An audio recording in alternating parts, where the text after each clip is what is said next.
Good morning. Welcome to another episode of College Coffee Talk, which we do every Monday at 10 a.m. I'm Andy Lockwood. This is not. Hi, I'm Pearl Lockwood. Nice. Nice to see you. People are also potentially listening to us on our podcast, The College Admissions Edge, which you can find on Apple and Spotify, maybe some other places too. This is a show about college news you can use. It's a discussion of college admissions news and strategies and tips to get the edge over your competitors. We talk a lot about scholarships and aid. Talk about the latest developments, which there seems to be news more frequently than we do the show. Today, we have some interesting updates on the Trump administration and the latest and not so greatest, but we'll see, developments in terms of the federal loans and just in general. And we also have a return of my personal favorite segment, Don't Be That Mom, which is basically derived from Pearl going undercover into some of the various chat rooms. I thought it was really funny a couple weeks ago when you were talking to one of our clients, and she said, "Please don't feature me on Don't Be That Mom." like it never dawned on me that some of our clients would be afraid that we would out them, but that would not be so good for our business. But that would be nice anyway to do that. So anytime we ever bust out that "Don't Be That Mom" segment, it is never ever No one we know. about you. If you're watching this, it might be. But if it rings true, feel free to take the advice. Well, it might sometimes be like an amalgam of a few different experiences that we've had. But so rest assured, don't feel defensive. Don't feel like we're violating any type of I don't know, college consultant, patient, client confidentiality. Right. All right. So if you're just joining us here, good morning. Have a cup of your favorite beverage. This is cappuccino that Pearl prepared. Let's do a synchronized sip. 1, 2, 3. That is delicious. Thank you. What are you drinking? Let us know in the chat. It's always fun to know. Sometimes people email us and say it was a cold brew or something like that. So let us know. And that helps give us ideas for what we could put in our cups. Yeah, like the Irish coffee or something like that. All right, so let me see who is joining us so far, if I can do that. And then, like I said, please pop a hello into the chat. And if you feel like sharing your whatever you're drinking, that'd be great. Because we have a weird curiosity about that. So I see a few people coming on. So good morning. Hello, Christine, our executive assistant who runs our lives and our business. Hello to Nene. Pronounced that correctly. Very proud of myself. And a few others. So say hi in the chat again and let us know that we're coming in loud and clear. Pearl, what is actually so Trump's in office, in case you haven't noticed that yet. It's been 2 weeks. And there's been a flurry of activity. He's flooding the zone, as they say in football, and every media pundit seems to be saying the same thing, with all sorts of proposals and changes and threats and whatever. The new Secretary of Education has been nominated, Linda McMahon, but not confirmed. Mm-hmm. So there is a temporary Secretary of Education. This is so politically incorrect, but did you see who that was? No. Okay. Not to be overly politically incorrect, but she is an African-American woman. Interesting, right? Because everyone thinks he's racist. Well, not everyone. Half the country thinks he's racist and all that type of stuff. Okay, so anyway. Is she qualified? She looked qualified on paper, but anyway. So just throw that out there and leave it dangling. That has nothing to do with what we're talking about today. So there's been some talks about dismantling the entire Department of Education, or he tried briefly to by executive order to pause all grants, not just never the student loans. Never. But even if he did, that wasn't allowed either, right? Because that pause in general was overruled by whatever judge had to rule on it Right. for all the, the non-Department of Education other grants. federal Yeah. So, Jesus. but there might be some, there's been some like, jibber jab about what could happen That's true. with some of these programs, Yeah. particularly with student loan Yeah. forgiveness. Yeah. So, what can you say, sort of generally? This is all speculative, but Sure. generally about what's happening with undergraduate people who might be filing for financial aid. Can you swear that the Department of Education is going to be around forever and always? And then, if you have time, talk a little bit about the forgiveness. Okay. All right. So, yes, what I can tell you is very certainly we are in very uncertain times with the Department of Education, the student loan program, and all of its iterations with respect to loan programs, loan forgiveness programs, public service loan forgiveness, etc. First, I'll start off and let you guys know how staggering an amount of student loan debt there is. Student loan debt includes, of course, graduate school loans and parent loans for their students that are attending school as well at the undergraduate level. The total number, or the estimated total number of outstanding loan debt is at $2.19 trillion. Okay, that's just a number. It's a really big number, but That's when you parent hear loans and student loans, parent loans and combined. student, all the loans were pertaining to education Federal. loans, federal, that's Not- right, not private, not including any private. That number is higher than the combined outstanding credit card debt and auto credit debt that Americans have. Wow. Combined. Interesting. Yeah, it's very It interesting. wasn't so long ago where I remember that student loan debt officially passed those two others, but that might have been, and that was like maybe 5 years ago, but that wasn't student and parent. Student and parent. Yeah, And that's crazy. right. And part It's still of an that, abstract number. I don't even know. I mean, can't relate I to don't that. want to even touch on that, but you have interest rates that are continually rising in the student debt arena. So, that certainly helped to get Are there. you predicting what Chairman Powell is going to do at the next Fed meeting? No. Huh. Increasing again? Right now, I He can tell stopped you, cutting, uh-huh, and then we'll see what happens. the student and parent loan interest rates right now are historically at one of the highest in the past 15 years, I can say. What are they? Right now, for the 24-25 school year, the student loan interest rate is at about 6%. It's 6%, 6 point, whatever. They've been higher though. And honestly. the parent Yeah. is at 9%. Yeah, which sounds high, But for the last 15 years, these have been the highest numbers. for the last 15, Yeah. not 10 or something. No. Okay. Yeah. They are high, but they're very easy to get, which Yes. is a good and a bad thing, and they're not secured, right? So like mortgage rates are lower; they're in the sixes, I guess, for a 30-year fix or something. But you have collateral. The student loans, the parent loans are much more risky. Yep. They can't be discharged in bankruptcy, right? No. They Yeah. can't be discharged into bankruptcy. You can get them discharged for either permanent disability or death. Those are the reasons I understand. We recommend to most of our clients that they stay alive. Is that true? Yes, we do recommend that. Most of them.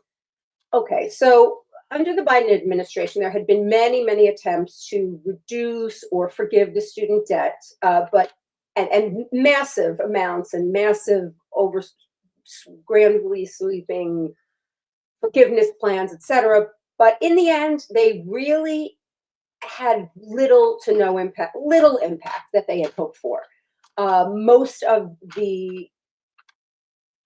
those programs were found to be unconstitutional or certainly put at a pause right now, determining that constitutionality. Because basically of overreach. Because of overreach, because the SAVE plan, which is really too good to be true, but that is not in action. You cannot get the SAVE plan right now. There is a pause because of this unconstitutionality question, in that you only have to be in the program for 10 years before you get regular forgiveness. Your interest, the accrual that would normally happen, is mitigated under the SAVE plan. So you're almost being rewarded for not paying this debt. In any case, it's not really fair to anyone else who's paid it. But in Well, that's any, a bigger question. So I think we should switch to like what's actually available. As no, no, no. opposed to no longer Okay, so available. But I just want to there's, say one thing about what you said, if I may, which you is know, that there's a lot of discussion about whether it's fair or not to forgive debt, and I'm personally on both sides of it because I am someone who paid off more than $100,000 worth of student loans myself, but I definitely don't like the idea of not just us, but certainly the millions and millions of people who never went to college who are now, as taxpayers, on the hook for helping repay debt for not just people who've had hardship, right. but a lot of grad students and a lot Yeah. of middle class, upper middle class sort of. Who have eyes wide open, Yeah, and chosen to I don't know if they take have eyes it. wide open, but they don't. It's their own fault. But they Willful blindness, they call it. yeah, and maybe they haven't really had much hardship, or they have other resources. So I kind of have mixed feelings. As do I. As do many people, I'm Strong sure. feelings, strong and mixed. So, under a Trump administration, what can we expect? Well, we could expect that some of these plans are going to be unfunded for, to this end. Nothing's been official and nothing has been officially stated. Generally speaking, it really remains to be seen what policies he's going to enact with regard to the student loans. It is not actually a top priority in his administration, this portion of the Department of Education. What about The Department public servant loan right. forgiveness? So let me I don't see that being touched. Do you? Well, I'm going to explain how it could be touched. Okay. First, let me just Can I just remind people that you just waived $274,000 of a public servant's parent loans? Yes. Okay. Bye-bye, goodbye, good luck, no tax consequence, Okay. nothing. It was very cool. All right. So she knows what she's talking about. This is we're trying not to be too detailed here. Right. But she's kind of a magician, and even if you wanted to, we don't have time for you to reveal all your tricks. So I'll touch on that. The public service loan forgiveness program, is it going away? What are the risks to it? What I have researched and understand is that the current risks to it, not that it's going to go away, because that would require an act of Congress.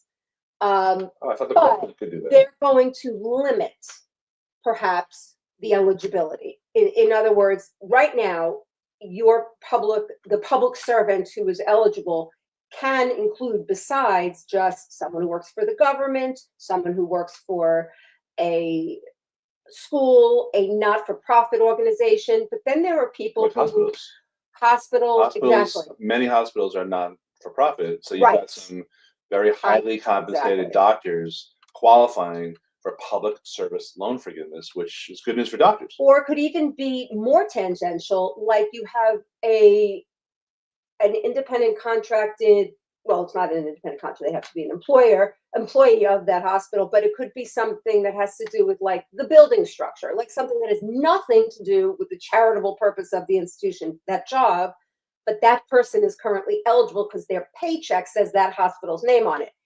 That is where I see, and what I'm reading is where the limits of eligibility will come in. They're not for the people who like really should get it. I believe that's going to remain intact. So too with the entirety of the Department of Education. They are not, Trump can't just go, goodbye, Doge, goodbye. The Department of He Education. doesn't really talk like that. Okay, I talk like that. Okay.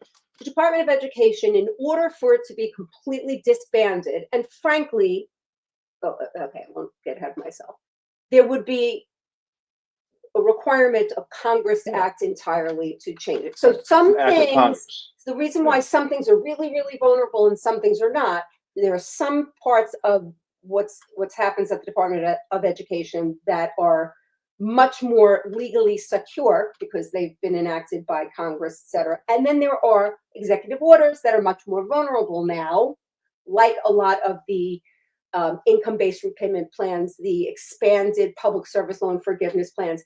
That is what appears to be vulnerable. But okay, so let me just interject. So just if this actually did happen, if Congress approved disbanding the Department of Education, that doesn't mean that everything it does would stop No, that's right. would stop happening. They would just other agencies like Treasury or something else Precisely. would take that on That is right. themselves. That's right. It's interesting though. So the all these departments are in the executive branch. Mhm. Congress can decide whether or not to disband it, even though I would think, as a non-constitutional scholar, that the chief executive officer of the executive branch, the president, would be the one who, could influence that. But what do I know? Well, It just sounds checks wrong. and balances, I guess. guess. Yeah, well, it's in the executive branch, but Congress has the check Mhm. over. Right. That's right. Learning so much. Some ideas of where we could be heading. The more Okay, you again, know. it does remain to be seen. That is the bottom line. Everything is up in the air. All we have at this point is speculation. However, what we can tell you is save plan, very much at risk.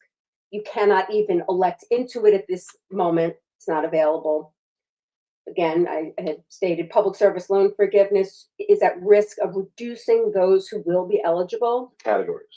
The Right. categories, exactly, of people.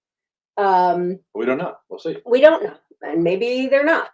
But what else? There is a suggestion, for example, from in the Affordable Loans for Students Act, where they would it's a suggested plan where they would reduce interest rates rather to 1% across the board for student loans. Ooh, so that would be great. It's a suggestion. It's out there by a Republican lawmaker, actually. But again, everything is up in the air when it comes to loan forgiveness, income-based repayment plans, seeking ultimately forgiveness either in 20 or 25 years, depending on which plan you are eligible for. The existence of PLUS and graduate loans has been mentioned as potentially at risk. Unfortunately, we've had little to no guidance. What you should be doing now, if you have a loan, you should log into your student aid account and see what your loan balance is and see what status is it in. Were you automatically put into a forbearance? Okay. Well, so by the way, that may seem like very, very basic advice, but so many people have no idea and they hire Pearl to not only figure out what they owe, but also how to cut the payments and get forgiveness too. Right. I can tell you, you take care of all that stuff for us. So I barely know what we have in there. I've certainly looked at it in the last 12 months, but for people who haven't done that, which I would guess is the vast majority of people that we come in contact with, you should do that. And if you need help, that is something that we do as a service. It is. And the strategies, more important. How do you? What's your repayment? There's more than. It's all a matter of just how much money do you want to spend on this. Probably less. A ton. Yeah. You can spend less than a ton. Well, maybe. But there are still programs. You can still consolidate loans. You can you can cut your payments, and those programs. Not a lot of them are still going to be around. And the other thing I would add, the door isn't closed yet. They're not paying attention to this yet. Get your stuff in now so that you can be grandfathered in potentially to people who already have ongoing consolidations that are moving towards these programs. They may cut it off at some future point, like no more from this point forward. So that's another reason you want to wake up, smell the coffee, check out exactly how much you owe. What is this? Not just what you owe, but what status is it in? Yeah. Am I in forbearance? Am I in forbearance? Am I in repayment? Am I in default? If you are in default, you have to contact your loan provider ASAP. Why? Because just because you have a dent in your car, you doesn't mean you want to total your car and crash it into a building.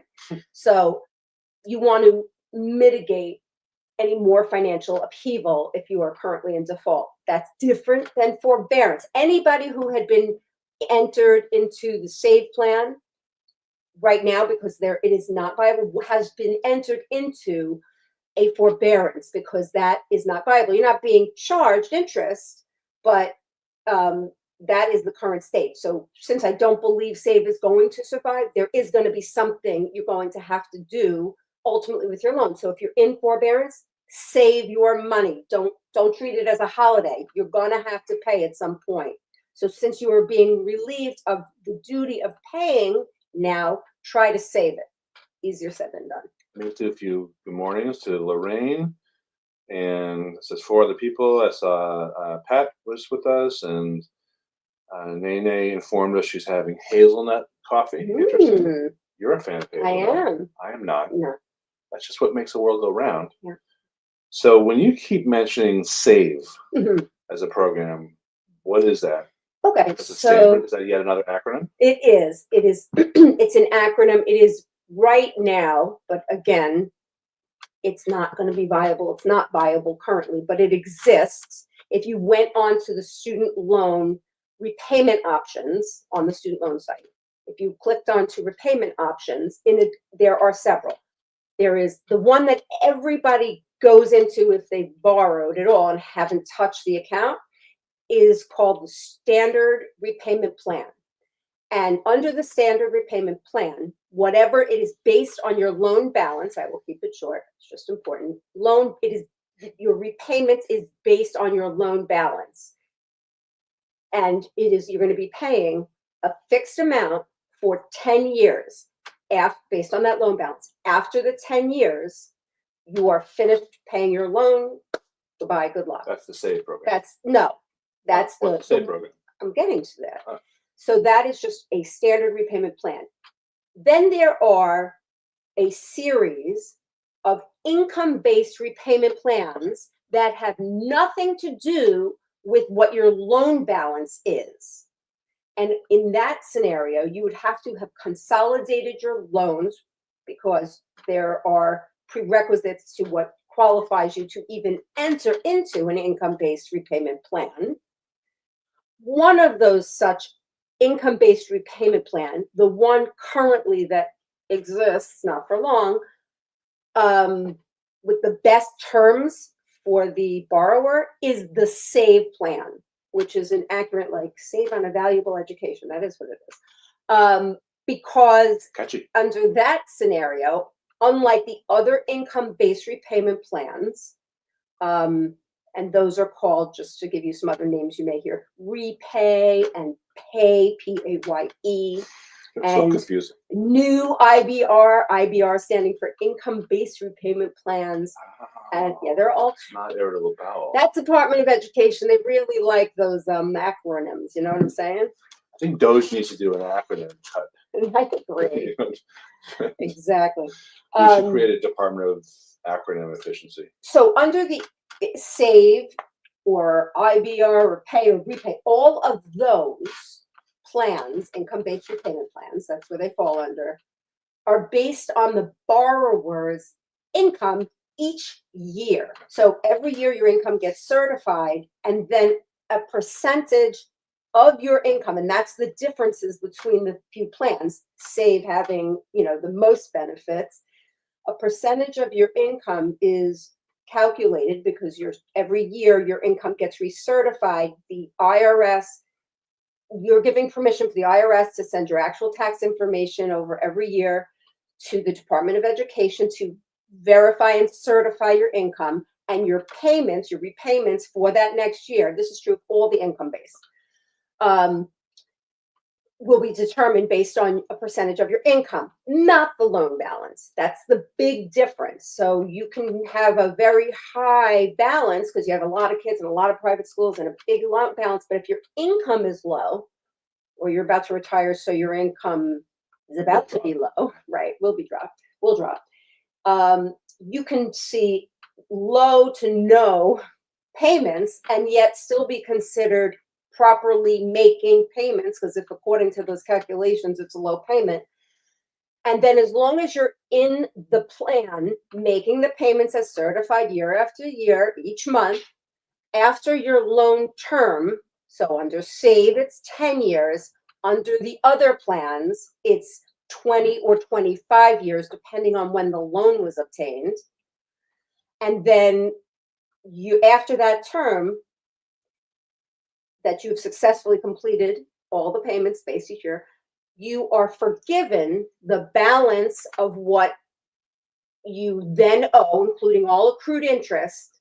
However, in that 20th or 25th I'm not even going to say 10th because they're getting rid of save.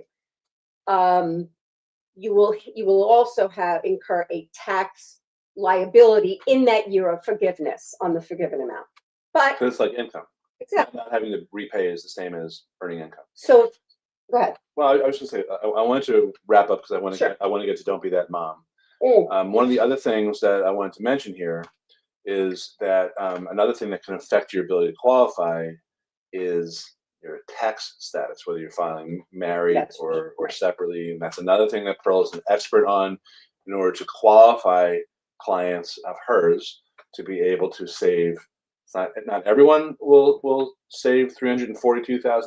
What was it? 240. How much was it? How much did you say? 273. $273,000. But she's had a bunch of other wins that are staggering and Yeah. not quite that much. So not everyone is Well, gets that type of relief, but right. it is possible. That's a public service loan forgiveness situation. But with my non-public servants who are seeking income-based repayment plans, not under SAVE, they are looking at it at the very least, pushing off that huge payment for 20 to 25 years. And you certainly have lots of things that can happen in terms of preparing for, let's say, the tax liability that I explained. All right. Wait. Question from Nene before you get into Don't Be That Mom. Okay. Since there are current unknowns at the federal level, do you recommend waiting on submitting your FAFSA for fall 2026 freshmen? Do not. Do the opposite. No. Yeah. It's available in October. To just let me say this. Yes. Number one, file your FAFSAs because we can still apply for it and get funding for all of it. As of now, that has not been touched. So the ability to apply for and obtain both student and parent loans is intact. So the prerequisite to getting access to those loans, though, is the filing of the FAFSA. So definitely you must do that. That's it. All right. Now, Don't Be That Mom. Okay. Here we go. And this is, again, just joining us, a segment we do from time to time where Pearl will infiltrate a chat room under her actual name sometimes and just pull out some of the crazy nonsense and neuroses that you see online. Yes. By the way, I would actually say if any of you come across something like this, please share. Screenshot it and email it to us so everyone doesn't see it. If you want to submit an entry to Don't Be That Mom, I think that'd be very fun to do. Yes, it would be. We welcome it. Please. Email address is vip@lockwoodcollegeprep.com. Fun. Good. All right. Here we go. And what I've noticed, there's always a direct relationship between these posts and the anonymous member name that's attached to the post. So from anonymous. So they at least have some self-awareness. Some. Okay. Ready? Has anyone had success appealing a rejection to a college? My daughter did not get into her top choice school. And while she did get accepted to several great schools, including her second choice, she left her visit of the first choice feeling like she had found her home. She knows that appealing is going to be a long shot, but she said she's not going down without a fight. Please don't suggest transferring into her first choice or taking a gap year, as these are not options right now. Okay. So that's it. And right, I want advice, but not all advice. Right.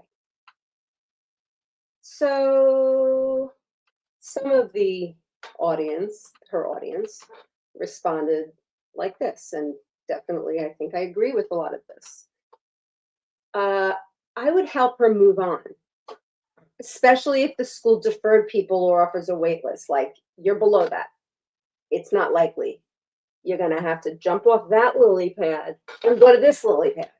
Move on. Yeah, there's no appealing. The greatest thing you can do as a parent is give your kids coping skills, not a false sense of reality of what's possible. You're going to continue on that path, the path of that. For what? Move on. Because what's going to happen next time there's a failure? Has that daughter learned anything about? I mean, sometimes it's no. And what do? No, it's crushing. It's disappointing. You cry it out. And then you dig down and you move on. You rely on your characteristics of resiliency. And okay. By the way, she'll be fine at the next school. Anyone who gets rejected by their top choice school and then goes to another college, I'd say at least the ones that we come across, like 95% love where they're at. And So, and oftentimes they come to reflect and say, you know what, this was really a better choice. This was really there's the right whole choice. there's the whole like big fish in a small pond versus big fish, a little fish in a big pond. So it's okay in many cases to be the big fish in a small pond, school. It's not quite as hard to get into because frankly, a lot of kids who get into their dream colleges, they beg, borrow, and steal and scratch and claw their way in. They get in there and let's say they want to major in pre-med or something or engineering. They're with a super high level of competition, and there's so much attrition for hard majors like that it's a pretty common thing for people who get into those top schools to drop out of those majors that they intended to pursue and they wrote all their college essays about and they dreamed and hoped about, did all the internships for, because it's too hard, and then they settle for a different career. Whereas people who went to the quote unquote easier schools where they were the big fish in the small pond continue on to become doctors or engineers or whatever. So it can be demoralizing getting into your number one top choice school. You got it right. You got to be not so short-sighted. It all depends on where you're heading, and it's very personal. Well, there's a lot of people who go to these schools, Harvard, Yale, Princeton, etc., who once they're out say, "Yeah, I don't know if that was the best school for me," and we know easily dozens of people who have said those words or words to that effect. So I'm not saying don't go to those schools, but just because you don't get in doesn't mean that you're going to be worse off. In fact, it might be a better solution, a better resolution. Yeah. And a couple other comments that I thought were helpful. Not really realistic. Life is full of disappointments. Yes. Resiliency and blooming where you are planted are great life skills. Well, that's a good one. It is. I like that. And she can transfer or take a gap year, even if it's not ideal at this moment. And then last one. I would say, sorry, in my experience working, as a college advisor with kids who have this happen to them or who sometimes get you're not admitted for freshman year, but you can come here for sophomore year. We had a client a couple of years ago, Jack, his name was, and our own daughter, our older daughter had that happen to her. In both cases, in terms of our client, he was so happy where he was at, which everyone here would describe as a lesser school than the Ivy that he got this guaranteed transfer deal at. He decided not to transfer. And I think that happens 95% of the time in my anecdotal experience. Yeah. So chances are, if you give it a shot and an open mind, you're going to love where you end up, where you're planted, and you can bloom. It's true. All right, last one is I don't think I can pull that off. Which? That phrase. Work on it. No. Okay. Too mushy gushy for you, Andy. And then, of course, what another parent shared. I highly doubt there's much of anything you can do. Best to move forward than have false hope. It is so competitive now. The schools, for the most part, don't care. That's the reality, unfortunately. Everything happens for a reason, though. They end up where they should. Yeah, put your energy into something else than chasing after someone who rejected you. It's like, it's like a boyfriend or girlfriend breaks up with you. I don't know how well that bodes for the future if you talk them into taking you back. But in college admissions, there's no taking you back. Once you're rejected, you're rejected. But you might be able to transfer the following year, so keep that in the back of your mind if you really hate where you're going. But my bet is that won't be the case. Agree. All right, well, that was a nice episode. Pearl, congratulations. For all of you who are watching on whatever platform you're seeing this, I highly recommend you like and subscribe so you never miss out on this information that you're definitely not getting from your guidance counselor. Same thing with the podcast. I would love you guys to rate the episodes or do a review. That would be pretty awesome. Preferably a good rating. Yeah, 6 stars out of 5 would be good. Just to connect the dots. That was good. And if you have any questions, either email us vip@lockwoodcollegeprep.com or lob them in wherever you are watching this, and we do monitor them, and we will get back to you as soon as we can. Have a great week.